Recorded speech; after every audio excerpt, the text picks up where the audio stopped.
कुछ गांव सिर्फ वीरान नहीं होते, वो रुके हुए होते हैं। समय के उस पल में जहां मौत ने सांस लेना छोड़ दिया है। कहा जाता है पश्चिमी घाट के गहरे जंगलों में एक गांव है, भैरवगढ़। एक ऐसा गांव जो एक ही रात में मिट गया, बिना किसी आवाज, बिना किसी गवाही के। आज दशकों बाद एक डिजिटल भूत शिकारी अविनाश अपने कैमरे और हिम्मत के साथ उस गांव में दाखिल होने वाला है। उसे नहीं पता कि कुछ दरवाजे सिर्फ अंदर से ही नहीं, बाहर से भी बंद होते हैं। तो चलिए कहानी शुरू करते हैं। अविनाश एक डिजिटल भूत शिकारी था, या कम से कम खुद को यही मानता था। असल में वो एक व्लॉगर था जो लाखों व्यूज के लिए किसी भी हद तक जाने को तैयार था। उसके चैनल प्रेत कैमरा की हालिया ग्रोथ धीमी पड़ गई थी और उसे एक ऐसे बड़े हिट की तलाश थी जो उसे रातों रात इंटरनेट सनसनी बना दे। और फिर उसे भैरवगढ़ के बारे में पता चला। भैरवगढ़ पश्चिमी घाट के घने जंगलों में छिपा हुआ एक भूला बिसरा गांव। किंवदंतियां कहती थी कि गांव सदियों पहले किसी भयानक महामारी या दैवीय प्रकोप के कारण एक ही रात में वीरान हो गया था। यह सिर्फ वीरान नहीं था, यह समय से कटा हुआ, ठहरा हुआ था। गांव के ठीक बीच में एक विशाल पत्थर की हवेली थी जिसे सरकार हवेली कहा जाता था। स्थानीय लोग जो अब इस जगह से 20 किलोमीटर दूर रहते थे, फुसफुसाते थे कि हवेली की दीवारों में पूरी सरकार हवेली के परिवार का दर्द कैद है। ये सोने की खान है बॉस, अविनाश ने अपने कैमरा ऑपरेटर रवि से कहा, जो एसयूवी चला रहा था। रवि हमेशा अविनाश के पीछे रहता था। उसका काम कैमरे को फोकस में रखना और डर लगने पर अविनाश को छोड़कर न भागना था। 6000 साल पुरानी सभ्यता का हॉरर और एक हवेली जहां सन 1947 के दंगे में एक ही परिवार के 30 लोग मारे गए। इसे मैं the curse of Bhairavgarh title दूंगा। गांव तक पहुंचने वाली कच्ची सड़क टूटी हुई थी। जैसे ही वे गांव की सीमा में घुसे, हवा अचानक ठंडी हो गई। सूरज डूब चुका था और आसपास केवल ऊंची बेढंगी सूखी झाड़ियां थी। रवि ने कार रोकी। भाई, यहां कुछ ठीक नहीं लग रहा, रवि ने फुसफुसाया। सन्नाटा इतना घना है कि कानों में दर्द हो रहा है। अविनाश ने उसकी बात अनसुनी कर दी। उसने अपनी पीठ पर बंधे भारी बैग से अत्याधुनिक थर्मल कैमरे, नाइट विजन गॉगल्स और अपना प्रिय मीटर निकाला। सामने गांव के जीर्ण शीर्ण मिट्टी के घरों के ऊपर अंधेरे में डूबी विशाल सरकार हवेली दिखाई दी। इसकी पत्थर की संरचना ऐसी लग रही थी जैसे उसने सदियों से सूरज नहीं देखा हो। उसकी खिड़कियां टूटी हुई थी, मगर दरवाजा जो आधा खुला था अंदर के अंधेरे को और गहरा बना रहा था। चलो रवि, रिकॉर्डिंग ऑन करो, आज रात हम इतिहास बनाने वाले हैं। रवि ने अनिच्छा से कैमरा ऑन किया। लाल बत्ती जल उठी। नमस्ते दोस्तों, मैं हूं अविनाश और आज हम उस जगह पर हैं जहां समय मर चुका है, भैरवगढ़। और मेरे ठीक सामने है सरकार हवेली। अविनाश की आवाज जानबूझकर नाटकीय थी, लेकिन उसके अंदर भी एक पतली सी सिरहन दौड़ गई। जैसे ही वे हवेली की ओर बढ़े, उनके जूते मिट्टी में धंस रहे थे। अविनाश को लगा कि किसी ने उसे चेतावनी देने के लिए उसके कान में फूंक मारी है। उसने पीछे मुड़कर देखा। गांव के खाली घरों की काली टूटी हुई खिड़कियां उनकी तरफ ऐसे घूर रही थी जैसे उनमें से कोई उन्हें देख रहा हो। हवेली का मुख्य दरवाजा एक डरावनी चरमराहट के साथ खुला। अंदर हवा हजारों वर्षों की धूल और नमी से भरी हुई थी। अविनाश ने अपनी टॉर्च और कैमरा माउंटेड लाइट ऑन की। तापमान देखिए रवि, बाहर 20 डिग्री था और यहां 10 डिग्री। यह प्राकृतिक नहीं है, अविनाश ने फुसफुसाकर कहा। मीटर, जिसे वो घोस्ट डिटेक्टर कहता था, जोर से बीप करने लगा। ये इंगित कर रहा था कि आसपास विद्युत चुंबकीय ऊर्जा का एक असामान्य विस्फोट हुआ था। उन्होंने हवेली के ग्राउंड फ्लोर पर कदम रखा। विशाल हॉल जिसकी छत पर लगे लकड़ी के बीम दीमक ने खाए हुए थे। यहां पुराना नक्काशीदार फर्नीचर पड़ा था, जैसे कोई इसे अभी छोड़ कर गया हो। मेज पर आधी जली मोमबत्तियां, कोने में टूटी हुई शीशे की अलमारी। हम ऊपर चल रहे हैं, अविनाश ने फुसफुसाया। माना जाता है कि असली डर ऊपर के कमरों में छिपा है। जैसे ही वे टूटी हुई सीढ़ियों पर चढ़ने लगे, लकड़ी की सीढ़ियां भयानक आवाज करने लगी, जैसे कोई कंकाल चरमरा रहा हो। ऊपर एक लंबा गलियारा था, जिसके दोनों ओर बंद दरवाजे थे। अविनाश एक कमरे के सामने रुका। यह हवेली के मालिक जमींदार सरकार का बेडरूम था। जैसे ही उसने दरवाजा खोला, एक असहनीय सड़ांध भरी गंध ने उन पर हमला कर दिया। कमरे के केंद्र में एक विशाल 4 पोस्ट वाला बिस्तर था, जिसके ऊपर मोटी धूल की परत जमी थी। बिस्तर के पास जमीन पर एक पुरानी चमड़े की डायरी खुली पड़ी थी। अविनाश ने डायरी उठाई। ये इतनी पुरानी थी कि छूने पर पन्ने टूटने लगे थे।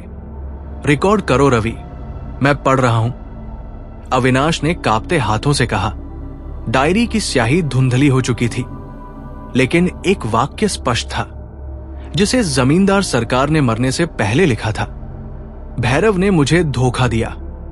ये गांव मेरा नहीं, अब उसका है। मेरा परिवार अब कभी शांति से नहीं सोएगा।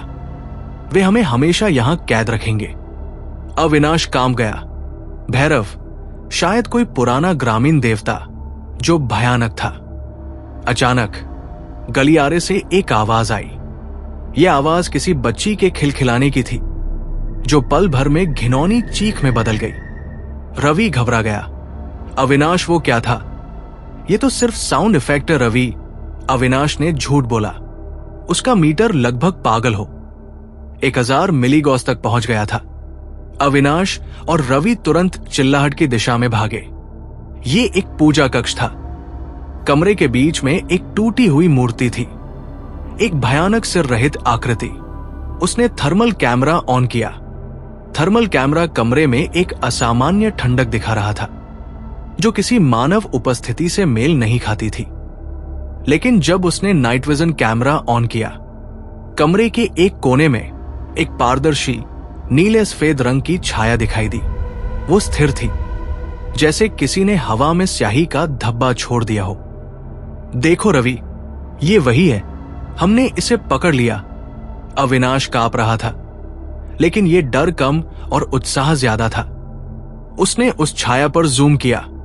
जैसे ही अविनाश ने जूम किया, छाया अचानक हिलने लगी। वो तेजी से, लगभग झटके से अविनाश की तरफ बढ़ी। अविनाश चिल्लाया और पीछे हट गया। छाया उसके शरीर के आर पार गुजर गई। उसे ऐसा लगा जैसे किसी ने उसे बर्फ के पानी में डुबो दिया हो। उसे सांस लेने में तकलीफ होने लगी और उसके कान में एक गहरी, भयानक आवाज गूंज उठी। एक दर्दनाक फुसफुसाहट जो हिंदी में नहीं थी, बल्कि किसी प्राचीन, भूली हुई बोली में थी। रवि ने देखा कि अविनाश जमीन पर गिर पड़ा है। उसका शरीर बेतहाशा हिल रहा है। कैमरा, जो जमीन पर गिर गया था, अब भी रिकॉर्ड कर रहा था। रवि ने अविनाश को उठाया। चलो अविनाश, हमें निकलना होगा। ये असली है, ये हमें मार डालेगा। अविनाश की आंखों में एक अजीब सी चमक थी। नहीं रवि, ये असली है और ये हमारा ट्रिलियन व्यू है। हम इसे छोड़ नहीं सकते। वो वापस पूजा कक्ष की ओर बढ़ा। अब वहां कोई छाया नहीं थी, लेकिन कमरे के केंद्र में जमीन पर एक गहरे लाल रंग का धब्बा धीरे धीरे फैल रहा था। यह रक्त जैसा दिखता था, लेकिन इसमें से लोहे की नहीं, बल्कि सूखी पत्तियों की गंध आ रही थी। अविनाश ने अपनी उंगली से धब्बे को छुआ और उसे जूम करके दिखाया। यह सिर्फ पेंट है या नहीं, जो भी हो, हम सबूत चाहते हैं। हमने इसे लाइव पकड़ा है। अचानक नीचे से जोरदार ढोल पीटने की आवाज आने लगी। यह किसी जंगली, उन्मादी नृत्य की ताल थी। अविनाश और रवि भागकर नीचे आए। ढोल की आवाज हवेली के बाहर से आ रही थी, गांव के केंद्र से। जब वे हवेली के दरवाजे पर पहुंचे, तो उन्होंने देखा कि वीरान गांव की सड़क पर मिट्टी के घरों के बीच हजारों मोमबत्तियां जल रही थी और उन मोमबत्तियों के बीच लोग थे। वे भैरवगढ़ के मूल निवासी लग रहे थे, लेकिन उनकी त्वचा राख जैसी थी और उनकी आंखें पूरी तरह से सफेद थी। वे सभी एक ताल पर ढोल पीट रहे थे और उनके चेहरे पर एक निर्जीव भयानक मुस्कान थी। ये क्या है? रवि ने कांपते हुए कहा। ये गांव तो वीरान था, ये लोग कब आए? ये गांव के प्रेत छाया है रवि, अविनाश ने हाफते हुए कहा। गांव खुद एक कब्रिस्तान है, ये हमें जाने नहीं देंगे। अचानक सामने से एक बुजुर्ग महिला उनके पास आई। उसके बाल बिखरे हुए थे और वो एक प्राचीन फटी हुई साड़ी पहने थी। वो हंस रही थी, लेकिन उसकी हंसी की आवाज सूखे पत्तों के टूटने जैसी थी।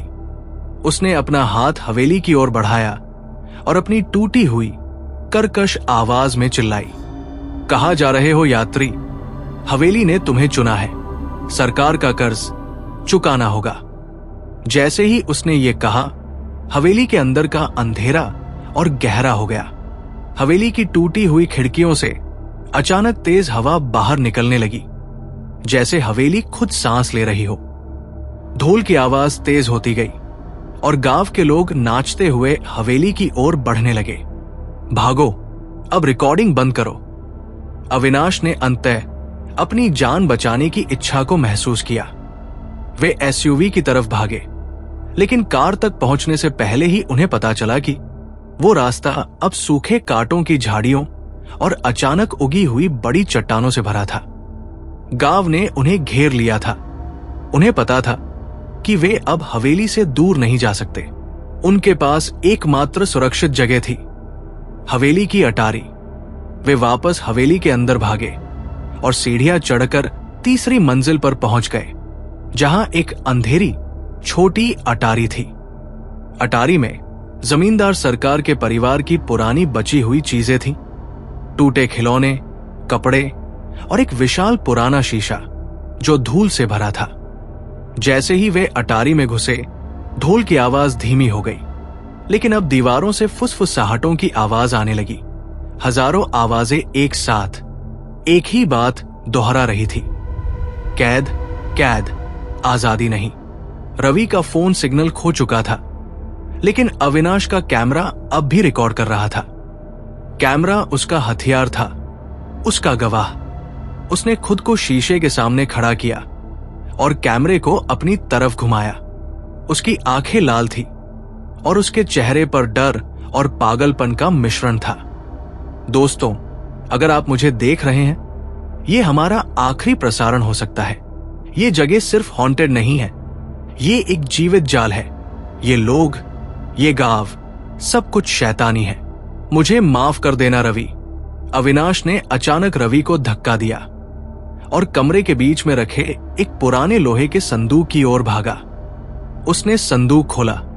अंदर एक मानव खोपड़ी और कुछ पुरानी हड्डियां थी। सरकार हवेली के आखिरी सदस्य थे जिन्हें यहां दफनाया गया था।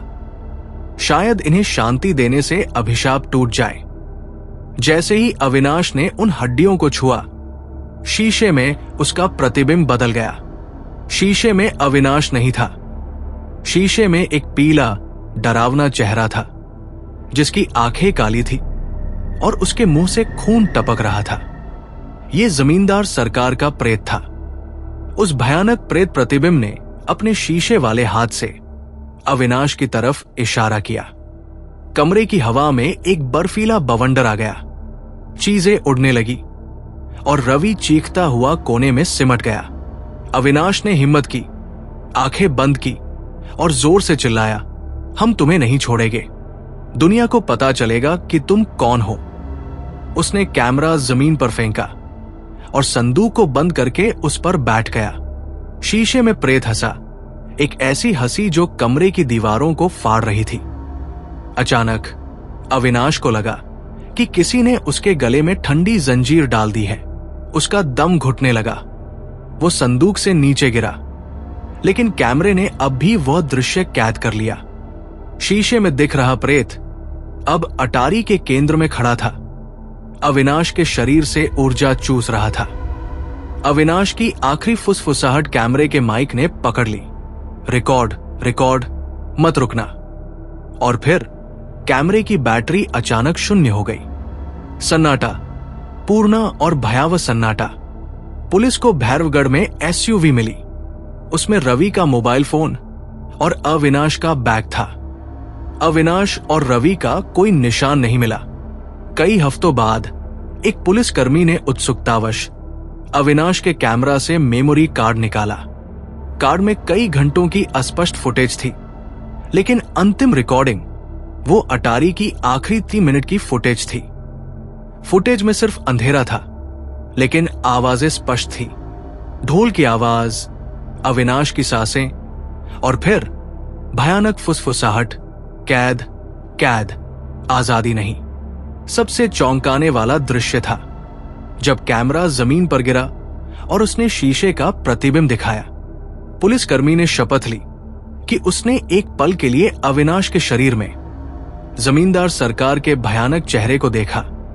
उसके बाद बैटरी शून्य होने से पहले एक भयानक चीख सुनाई दी। फुटेज को रहस्यमय कारणों से ऑनलाइन लीक कर दिया गया। उसे दुनिया भर में लाखों करोड़ों बार देखा गया। लोग इसे फेक, नाटकीय और स्क्रिप्टेड मानते थे, लेकिन कुछ लोग जो भैरवगढ़ की प्राचीन किंवदंतियों को जानते थे फुसफुसाते थे। अविनाश ने प्रसिद्धि पाई।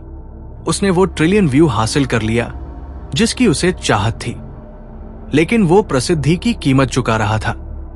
उसकी आत्मा अब हमेशा के लिए भैरवगढ़ की सरकार हवेली में कैद थी, ठीक उसी तरह जैसे जमींदार सरकार ने डायरी में लिखा था, वे हमें हमेशा यहां कैद रखेंगे। और कभी कभी जब कोई उस फुटेज को देखता था तो उन्हें लगता था कि अटारी के अंधेरे से अविनाश की आत्मा की एक कांपती हुई आवाज बाहर आ रही है। मत रुकना, कैमरे को रिकॉर्डिंग पर रखने का आदेश जो अब अनंत काल तक चलेगा। अगर आप अब तक यही हैं तो इस वीडियो को लाइक कर दीजिए और चैनल को सब्सक्राइब करना बिल्कुल मत भूलिए, क्योंकि यही मेरे लिए मोटिवेशन का काम करता है आगे और डरावनी कहानियां लाने के लिए। उम्मीद है आपको वीडियो पसंद आया होगा।